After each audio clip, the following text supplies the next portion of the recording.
fit in quickly. Okay. Oh, hang on, where's my wee notebook? Quiz is rubbish. Got 3 questions. Does that work? Yeah. Fucking how wonky that is. How's it going like that? No, I think the camera's all right-ish. It does move. Yeah. Ready? The glamour, by the way. It's like a bad version of the polka dot jersey. That's me in the polka dot. That's how crap I am at climbing. No, it's not because you're crap at climbing. It's because you've been in the sunbed. That's a sunbed polka dot jersey. Might have been, might not have been. But yeah, that's basically it. Been in the sun too long. I'm weathered like these curtains. Weathered and leathered. Omloop het nieuwsblad. I am. Do you know what? I'm buzzing about this. Oh, yeah? Well, no, listen, no. I tell you what, I feel like Parquet or Louis Theroux. Louis Theroux, come All on, I had to do was, are you? Well, okay, you got me. You got me. I'm actually not that fussed. Do you know what? I am, but it's always the most frustrating race of the season for me. Right. Only because it's the first classic, which is mega exciting. That's the excitement. It's like, right, classics are back, Belgium, back, baby.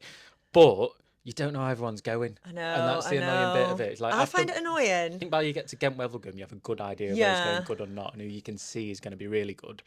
But this one is so open, and I get so annoyed because your expectation of like what riders should be able to do, and they don't do it. Yeah. And I'm like, why just do that? Just why are they doing that? When I was a rider, I was like, should be all right. No, I'm dropped. How long did it take? What was the gap between I should be all right to I'm dropped? At like 2 minutes. But it is, I am looking forward to it. Men's and women's as well. Probably the women's more than the men's. Yeah, I think I am more the women's this time around. I feel like Demi versus Lorena. And also I'm really excited about seeing Kasia, but I'm really, really, really excited to see Demi going up against Are her. they mates or not? I've no idea. This sounds awful. I don't feel like a lot of them are mates, like good mates with Demi. I feel like they were forced to be mates in that team. But I don't know if they are now or not. I think that was such a difficult dynamic of a team to try to manage, though, don't you? Would you be mates with her? With Demi? I love her. To be honest, like, I love Demi. You know why? I love her. Demi's one of the riders, actually, full disclosure, who will comment on things on social media. She's engaged with people. She's been really supportive of me on social media. This is why she likes it. Here we go. We've got to it. I have a lot of time for people who go out of their way to show a bit of support, especially women with women, because I do that. Oh, don't. And I really respect it. Also, her post not that long ago, where she talked about the final stage of the Tour de France last year. Did you see this?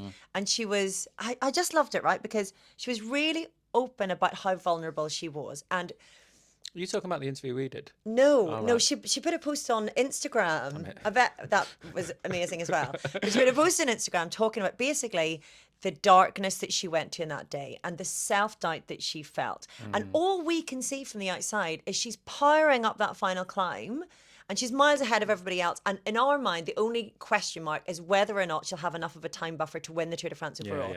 But for her to explain that she was doubting herself so much, I think is such a strength. And it should be obvious when, like, I read it and I was like, oh, of course she's only human. But it's really powerful that somebody will expose themselves in that way.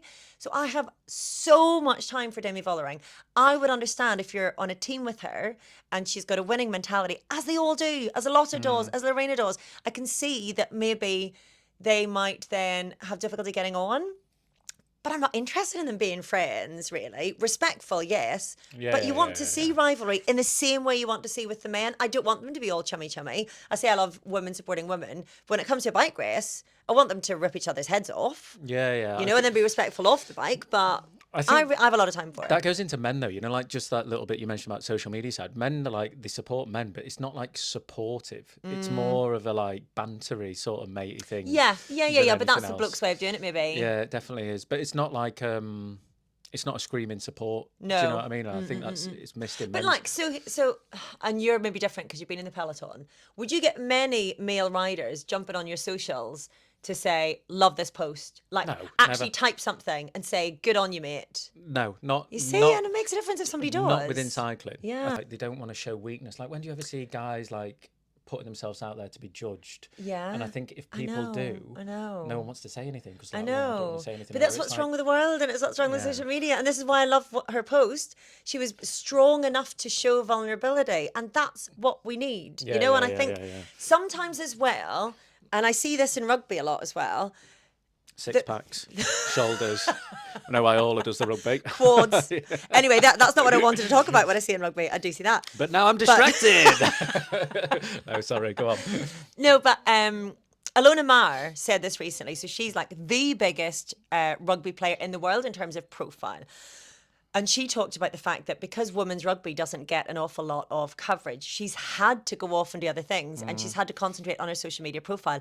And so she's shown us an awful lot more personality. But her point is, because the guys don't have to do that, they get quite complacent and they get quite lazy and they don't show the personality. I want to see more personality.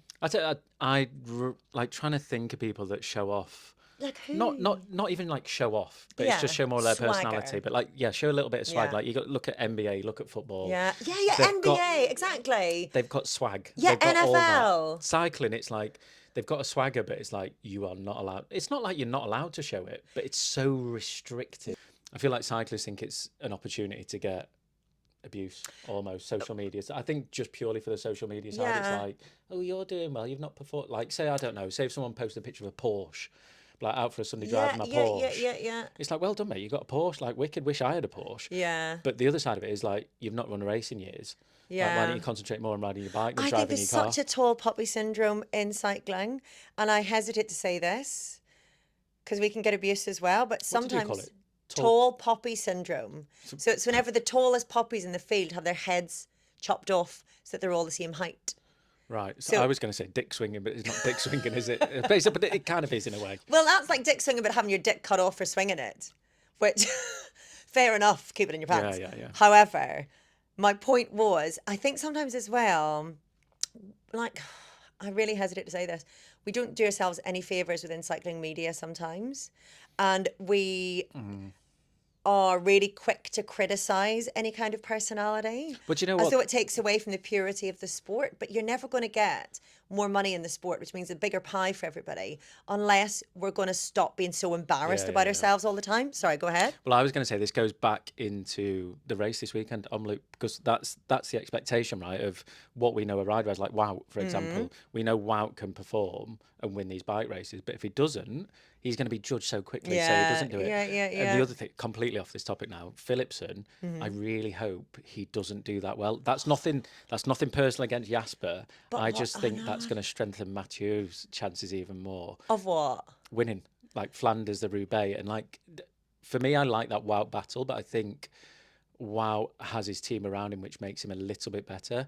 Mathieu doesn't have his team around him, and I think that brings out the better side of Mathieu in a kind of way. But if he had more support... I feel like Mathieu intrigues me. Mathieu is a generational talent. Yeah, he is. He's putting himself at the service of someone else because it suits him in some way. He could win most of the races, I would argue, that he's helped Jasper win. Yeah, so why doesn't he? And I don't think it's because Jasper's doing really well, so you've got to give Jasper a chance because he's got the best opportunities. He would be able to win those races as well, but I would be intrigued. If he helped Jasper in those races that Jasper won, I'd be intrigued if the role was flipped into a Flanders and Roubaix, which Jasper could win. Yeah. And Mathieu then was having to do that work for him. I think it'd be a very different dynamic then. Because I think the races like San Remo, Mathieu's very clever to say, I've had my chance, I've got this opportunity coming up. But I think if he got into Roubaix and them two are together on the final couple of cobble sections, and he's not been in that situation yet, where they've come that close to the finish. So what you mean? Okay, so what you mean is you want Jasper to actually not be good enough in the early season, so that Mathieu, the team doesn't have a choice but to throw it all behind Mathieu. Yeah. Is that what you mean? Yeah. Okay. Yeah. Okay. Then I agree. I hope Philipsen's not that good where he can make a difference. Because Mathieu's always been on his own in these situations. Where he's had to chase breaks down, he's had to go on the attack, and that's what makes him excellent. But I think if he has someone else to do that, it might become a little bit, hopefully not, a little bit Pogacar-esque. So that's what I mean more by it. I know. However, I love to see Jasper winning. I do as well. I love it. I think he's a beautiful bike rider, and I love the feisty edginess that he brings. Like, he just seems angry a lot, and he probably not, but on a bike. Yeah. Like, he just brings a real sort of gutsy, guttural. He's a realist, isn't he? Like, he's a realist in terms of, like, if I don't win, I'm angry. Yeah, he's a fighter. Yeah, he's yeah, a fighter, and I love Realist that. the right word? I don't know. Let's go with it. Yeah. Sod it. But also, I've got to say, I mean, any suggestion that Mathieu would end up then doing a pog, and please, sorry, Pog, you're amazing. I love you. Please don't win all the bike races this season. Please. Please not. Honestly, my mind can't cope, my heart can't cope with another season of pure dominance. It's weird though, isn't it? Because I quite like it, but I like it in a way to see how big that time gap is at the end. Yeah, And but that's you're like, not glued. I'm not glued. Like, there's a few races, like Worlds, for example, this year I was glued because I was like, he's won it. Ooh, almost came back. Like That was kind of race, brilliant. amazing. Do you know what? Actually, no, if he wins like that, no problem. Win as many bike races as you like that, Taddy. However, it's when it's a long solo break and we might as well go for an early chip supper. Yeah, like Strada. Yeah, like exactly. Strada. It It was good though. Like, actually, it was good for 20 minutes when he attacked at the start. Yeah, and it was like, God, yeah, this is yeah. early.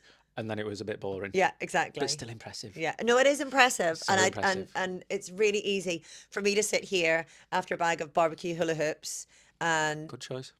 two Kit Kats. For me to sit here and say, you know, don't be so dominant. Like, what do I know about excellence? You know what I mean? And sacrifice and Your all the own rest of it. excellence. Yeah, but that's another story we'll go into. Right, so I want to do a quick quiz on Omloop. Name me a British winner who's won back-to-back Omloops. Stannard. Oh. Easy. Probably in the best Omloop ever. Beating three quick step riders. Boonen, Amazing. Stein One van of the der Voorde best and Terpstra. races ever, wasn't it? I mean, those are the days that I want back. Yeah. Like Is that because you were racing though? I wasn't racing. I was in the bus watching it. Come off it. I think I started that day and I was still in the bus watching it. Well, that leads me to my next question. What was the highest result at Omloop Het Nieuwsblad? Omloop Het Nieuwsblad for Adam Blythe? 68th. In what year? 16. Very good. Was it actually? Yeah. 68th? Yeah. Shit. Yeah.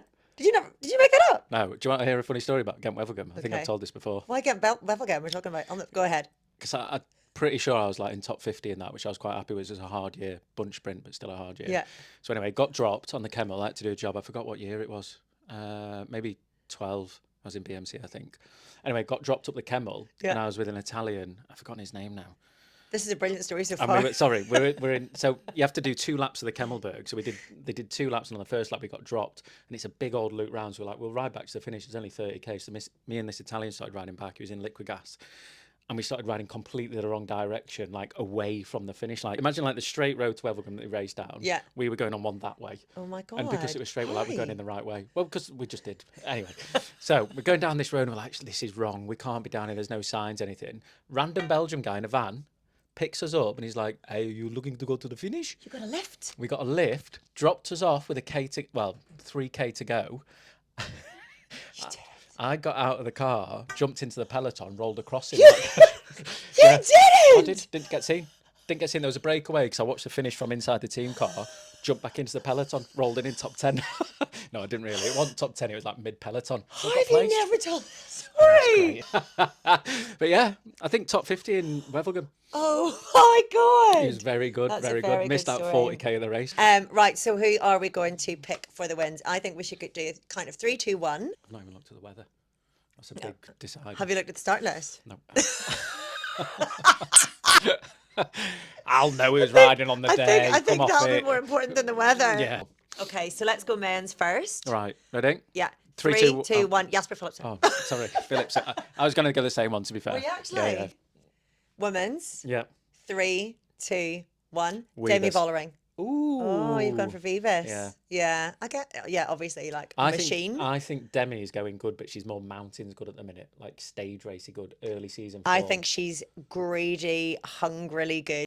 Best casual kit I've ever seen in a pro peloton. Isn't it Men's, brilliant? women's, everything. Isn't it brilliant? Like the kit you see, you can imagine someone walking around London in it with a little Nike top on and being like, saying FDJ on it. You I wouldn't know. necessarily know what it is, but it looks... Yeah, but also, can we please normalise the coolification of team casual wear? I'd buy their kit. I'd Yeah. buy the FDJ kit for If sure. Lidl did as in Lidl Trek did casual, I love their kit. I love it. If they did really cool casual wear, I'd also buy that.